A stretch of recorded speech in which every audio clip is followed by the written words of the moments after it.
Tra annunci e smentite fa discutere l'identificazione da parte degli scienziati ciprioti della cosiddetta variante Deltacron. La Slovenia, pesantemente investita dall'ondata di Omicron, si appresta ad affrontare un anno di perenne campagna elettorale. Open Balkan, un'iniziativa comune di Albania, Macedonia e Grecia per favorire l'apertura dei confini e la circolazione delle persone. Il governo ungherese di Viktor Orban ha imposto il blocco dei prezzi della benzina e degli altri carburanti. La storia e le peripezie di un venditore di caffè a Bucarest, dalla dittatura di Ceausescu alla democrazia.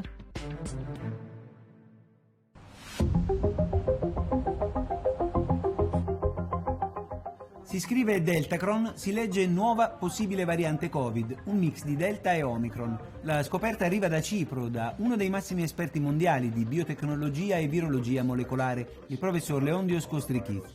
Le sequenze dei 25 casi di Deltacron individuati dal team di Kostrikis sono state inviate al database internazionale che traccia i cambiamenti del virus, che in questo caso potrebbe aver messo insieme mutazioni vecchie e nuove. Ma sul caso dovrà pronunciarsi la comunità scientifica internazionale dopo opportune verifiche. Deltacron potrebbe in effetti rivelarsi solo un errore di analisi di laboratorio, come molti scienziati sospettano. Nell'Europa, travolta intanto da Omicron, tra chi sta peggio c'è proprio Cipro, con più di 2.500 contagi ogni 100.000 abitanti, numeri cui vanno aggiunti quelli della parte settentrionale dell'isola, controllata dall'amministrazione turco-cipriota, che sfugge ai controlli di Nicosia.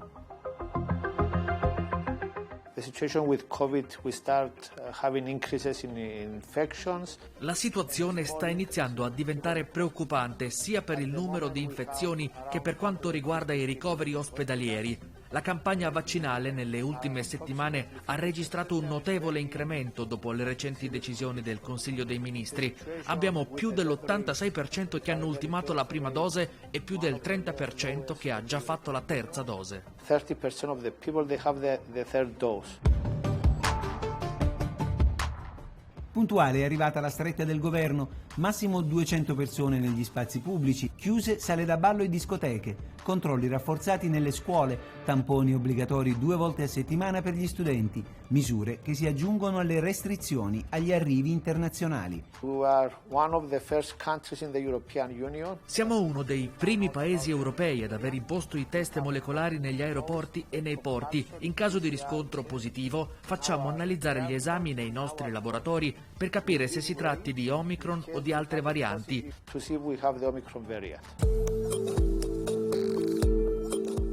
Nei centri vaccinali dell'isola si corre per tentare di mettere in sicurezza il maggior numero di persone. Very well.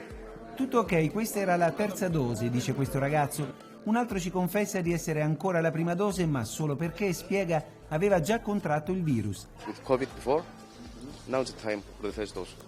La campagna procede spedita anche con bambini e ragazzi. Abbiamo iniziato anche con i bambini. I genitori dei più piccoli sono preoccupati e discutono con gli operatori.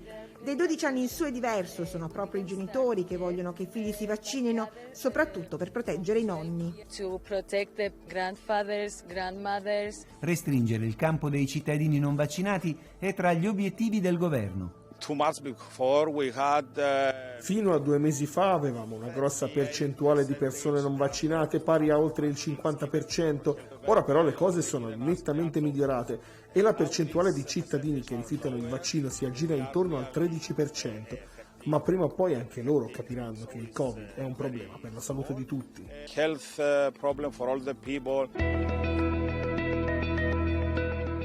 Proprio a loro è rivolto l'appello degli operatori. Per favore, venite a vaccinarvi. È importante perché l'unica strada che abbiamo per sconfiggere la pandemia è proteggere voi stessi e gli altri. From the ICU unit and from the others.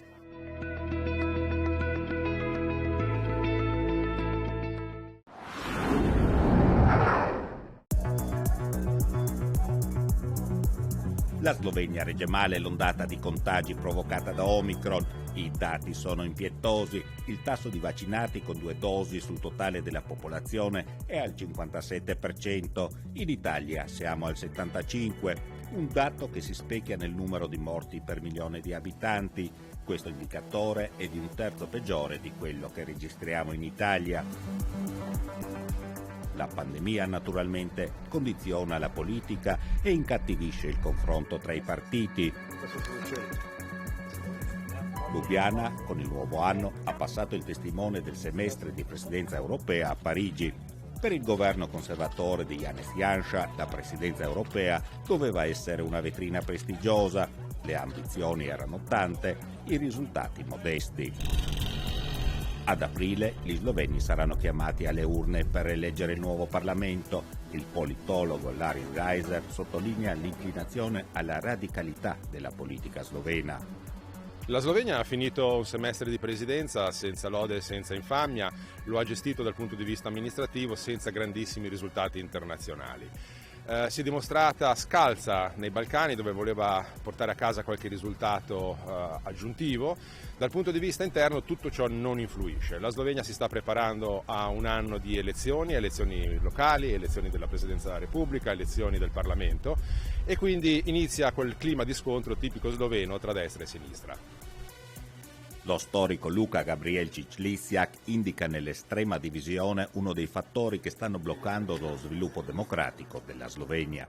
È un paese con una grandissima frammentazione dei partiti politici, ma anche contraddistinta da forti, contrapposizioni ideologiche, ma soprattutto la nuova polarizzazione, tra liberali e illiberali, che ormai è globale, non è soltanto europea, però che contraddistingue in un modo speciale i paesi ex comunisti. Ma gli sloveni a 30 anni dall'indipendenza sono soddisfatti della loro nazione? Sempre meno. Questo governo non promette nulla di buono.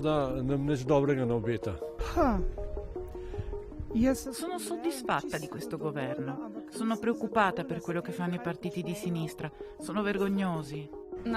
Vorrei che ci fosse una cultura della partecipazione. Le persone non si rendono conto di quanto sia importante andare a votare per cambiare le cose. Janša, il cui partito democratico in Europa fa parte del gruppo dei popolari, ha schierato di fatto la Slovenia a fianco dei governi sovranisti di Polonia e Ungheria, particolarmente stretto il rapporto con Viktor Orban. Io credo che Janša sia appoggiato ad Orban perché ha visto in Orban un modello di successo di una politica di destra in contesto postcomunista, e il regime di Orban, che è anche forte economicamente, ha dato Janša anche supporti dal punto di vista dell'infrastruttura mediatica e di finanziaria economica. Fanno ancora discutere alcuni tweet del premier Janša, offensivi nei confronti del presidente statunitense Biden. Il ministro degli interni Hojs poi ha offeso i rappresentanti della Commissione europea, dandogli dei maiali. Questi cinguetti aiutano la Slovenia? Certamente non aiuta la Slovenia, come non aiuterebbe nessun altro paese o nessun'altra persona, singola, un ministro. Purtroppo da 30 anni, fin dall'indipendenza, la Slovenia vive in un clima di scontro tra cosiddetta destra e cosiddetta sinistra, e questo è quello che sostanzialmente aiuta sia una che l'altra parte a mantenersi al potere. Purtroppo è anche vero che non è arrivata nessuna reazione dal mondo europeo, in quanto lo stesso mondo europeo, le istituzioni di Bruxelles, vivono in un clima di scontro contro determinati paesi del centro e est Europa. I sondaggi d'opinione indicano che più della metà degli sloveni non ha ancora deciso per chi votare oppure non andrà proprio a votare. Tra i Novax, la stragrande maggioranza nelle ultime 2 tornate elettorali non è andata a votare.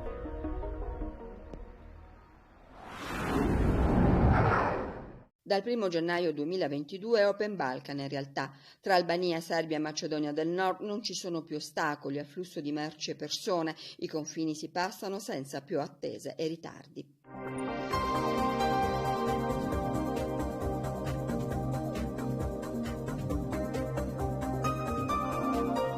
E questo è il primo concreto risultato dell'accordo firmato a Tirana a fine dicembre, che ha definitivamente perfezionato le intese di quest'estate, quando i 3 paesi hanno dato inizio ad una serie di vertici per istituire la cosiddetta mini Schengen. Open Balkan, sottolinea il padrone di casa, il premier albanese Edi Rama, è parte integrante del processo di Berlino. Our goal, which is... Gli accordi garantiscono la completa libertà di circolazione di persone, merci, capitali e servizi. Consentitemi di ripetere il mio appello a tutti a partecipare. Capitals and services. L'appello è soprattutto a Kosovo, Montenegro e Bosnia-Herzegovina, più lontani dal traguardo europeo che non i 3 fondatori di Open Balkan, le cui candidature all'adesione risalgono ad oltre 10 anni fa. Da allora il processo di avvicinamento all'Unione, seppure con diversi stop and go, è andato avanti. Open Balkan, è stato ribadito nei vertici trilaterali, non è alternativa all'integrazione europea, ma funzionale all'obiettivo. La porta è aperta agli altri paesi della regione, ribadisce anche Aleksandar Vučić, presidente della Serbia, paese che ha da poco aperto il cluster 4 dei negoziati sull'adesione. The most important target is to connecting people.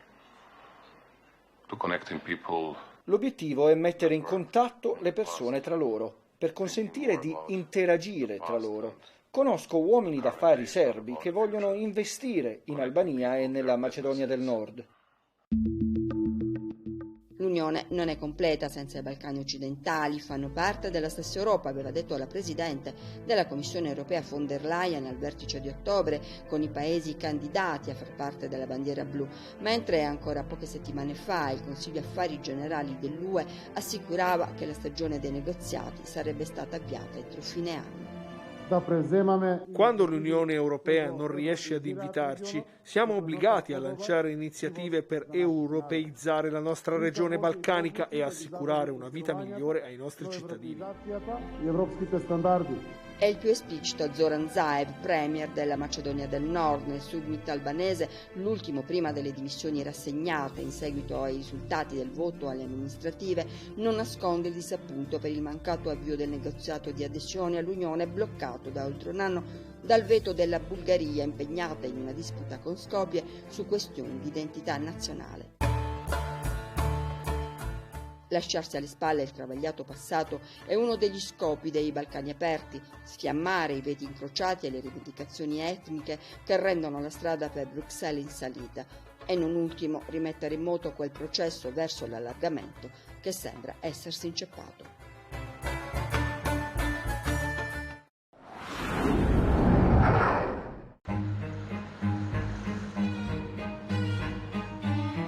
C'è un numero che ricorre spesso in Ungheria ultimamente, 479,9.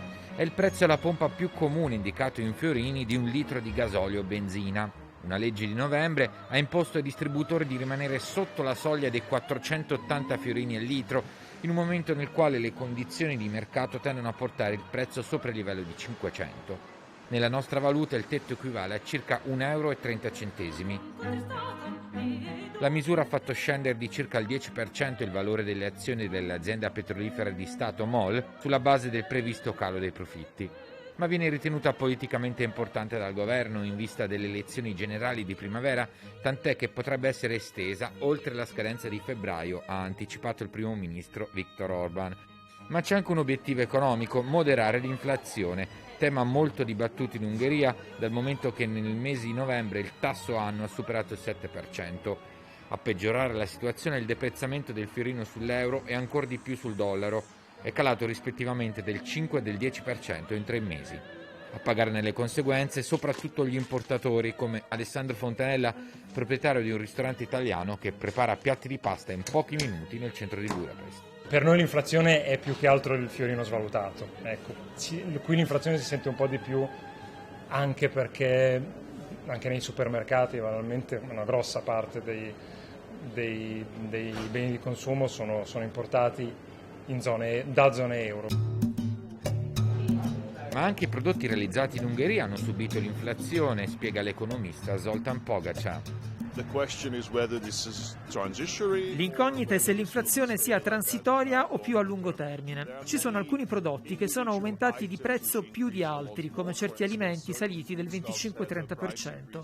L'olio per cucinare, ad esempio, costando di più, penalizza i più poveri. Ci sono alcune politiche sociali che possono controbilanciare questi effetti. Ad alimentare l'inflazione c'è anche una forte domanda interna dovuta alla robusta ripresa economica ungherese, tra i primi paesi europei a tornare ai livelli pre-pandemici, e la disoccupazione è bassa. Tutte condizioni che tendono a portare all'insù gli stipendi, una dinamica consolidata da tempo. Il salario minimo è cresciuto di quasi 3 volte in 12 anni e ha raggiunto i 550 euro. La strutturale carenza di manodopera, favorita dalla demografia e dall'emigrazione, ha raggiunto il picco nel mondo della ristorazione. Fontanella ha avuto problemi a trovare personale per il suo ristorante. Moltissime persone che lavoravano nella ristorazione, magari neanche come lavoro della vita, magari anche persone giovani che volevano fare un po' di esperienza di alcuni anni nella ristorazione, hanno decisamente preferito buttarsi su qualcos'altro. Quel qualcos'altro include l'attività di fattorino. Il trasporto di cibo con bici e scooter è infatti garantito anche in caso di chiusure dovute alla pandemia ed è ben retribuito, con stipendi di tutto rispetto per la realtà ungherese. È un impiego che svolgo da un anno circa, ma per me è part-time. Quanto riesci a guadagnare? Se sono operativo tutto il giorno, dalle 8 alle 14 e dalle 18 alle 21, faccio 25.000 fiorini, quasi 70 euro. Di rider se ne vedono davvero tanti a Budapest, un lavoro che sembra non poter conoscere crisi.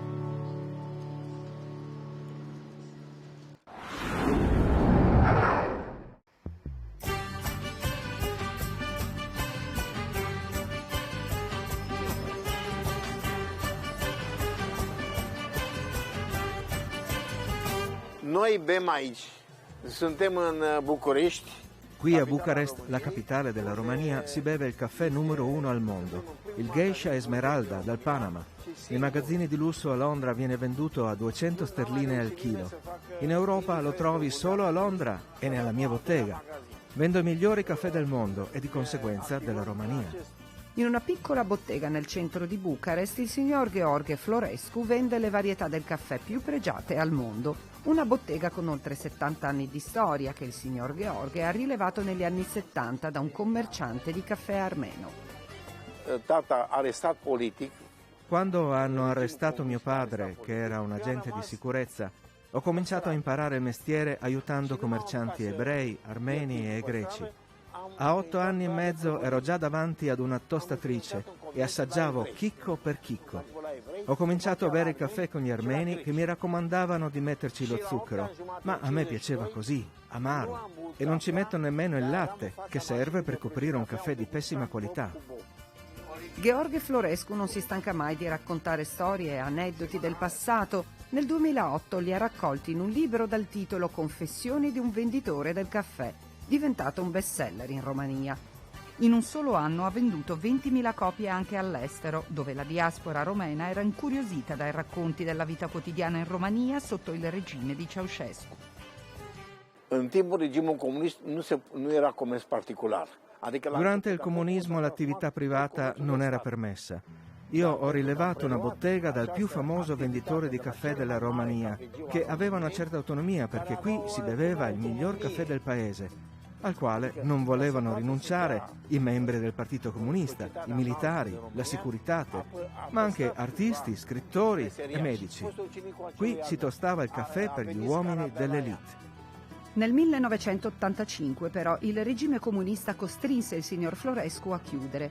Poi fu arrestato e condannato a 11 anni di carcere, ma ne uscì dopo soli 3 anni e mezzo grazie all'amnistia concessa da Ceaușescu poco prima della caduta del regime. Atunci, în închisoare nu se fac prieteni. In prigione non devi fidarti di nessuno. C'era uno che insisteva a voler diventare mio amico, ma gli ho raccontato di aver seppellito tutto il mio oro nei pressi della fontana, a casa di mia mamma. Il giorno dopo un gruppo di miliziani si è recato sul posto, ha ripulito la fontana e da quel giorno l'acqua ha ricominciato a scorrere pulita. Ecco, avevo risolto il problema dell'acqua sporca di mia madre. Poi però mi misero in punizione, ma ho avuto la fortuna di non essere stato mai torturato. È un fiume in piena il signor Florescu anche quando racconta della sua passione per il caffè e quando gli chiediamo se sono gli italiani i bevitori più esperti del caffè al mondo comincia a spiegarci la differenza tra la qualità arabica, da lui preferita, e robusta. Italiani, dice un italiano. Il proprietario di un noto caffè a Napoli mi disse: io senza robusta non posso vivere. Molti rumeni vanno in Italia e bevono caffè italiano. Poi quando tornano mi dicono: sono stato in Italia, ho bevuto il loro caffè e non ho dormito per 3 giorni e 3 notti. Vi assicuro che con il caffè di Florescu si dorme benissimo. 3 zile și 3 nopți n-am dormit. Cafeaul Florescu poți să dormi. Nu dorm normal.